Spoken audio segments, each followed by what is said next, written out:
Maldives Ministry of Tourism and the Ministry of Environment and Climate Change come and we signed a MOU to continue to support the Maldives with the expertise actually that we have in Thailand to help them preserve and conserve the marine life in the Maldives so it's there for all the future generations.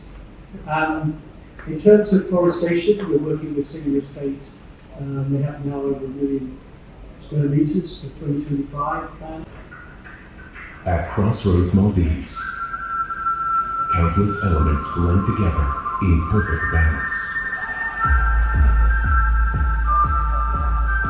Like the horizon, which unites the sky and sea.